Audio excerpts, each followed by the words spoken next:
wa watu wa mkoa wa Magharibi, umekaa huko, umefanya kazi huko, umetembea huko. Ulipokuwa naibu rais kwa miaka tuseme karibu 2, apart from shares, nini ulisukuma kusema ya kwamba hii iendee watu wa mkoa wa Magharibi? Number 2, kama ulikuwa rafiki wa watu wa mkoa wa Magharibi, mbona nafasi ulipewa 8 za mawaziri, mkoa wa Magharibi amepewa 2, haukuwapatia hata moja kama rafiki? Sasa hiyo ndio shida, nasema mnataka kupitia kwa mtu mwingine ndio mpate, kujani direct. Siwezi wapatia ile mimi nimenegotiate, kwa sababu hawa walikuwa na watu ya kunegotiate hawa. Sasa mimi ningechukua ile nimenegotiate watu yake na wapatia namna gani, na iko watu wao na iko kwanza yao nimeandikwa.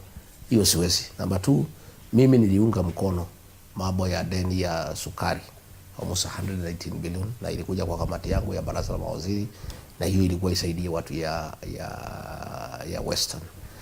Na mambo pia ya majani chai, najua tuko na majani chai pale pande ya Vihiga, na mambo pia ya kahawa, tuko na kahawa pale Bungoma. Kuna marekebisho tulifanya kubwa sana ambayo imesaidia kiasi fulani, na hiyo ni njia moja nilikuwa nasaidia Mkenya wote, lakini watu ya Magharibi pia pale wakapata kufaidika, lakini sikupata nafasi ya kutosha. So miaka 2 ni kidogo sana. Uongozi wangu ulikatwa kabla sijaendelea sana.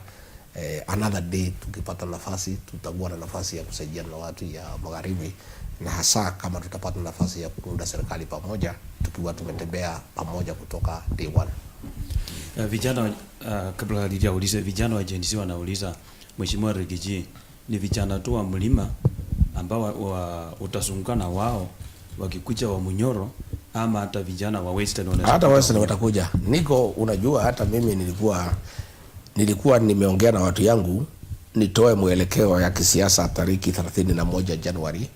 Ikakuwa ngumu kwa sababu watu wale wanataka kuja kuniona kuchangia ni wengi sana, kukiweko watu ya Western. Hivi karibuni kuna delegation inakuja kutoka Western watakuja ndio tuongee na niwasikize na pia nipate maoni yao. Kwa hivyo hata hii nimesema nitaongea tariki 9, hiyo tu nitakuwa naongea na watu ya nyumbani, sio Kenya nzima, nitaongea na watu ya nyumbani. Unajua ukitaka hii siasa kupanga mzuri, unakwanza unapanga nyumbani, ukishamaliza unaenda sasa unakaa chini na watu ya Mlebe, unakaa na watu ya Ukambani, unakaa na watu ya Kisii, unakaa na watu ya Kuria. Na mimi nimeambia viongozi kila mtu apange kwake vizuri. Tukishapanga sasa tunaanza kuzungumziana. So tariki 9 mimi nitaongelesha watu ya mlima, nimwambie vile nimeona, vile nafikiria, tusikizane.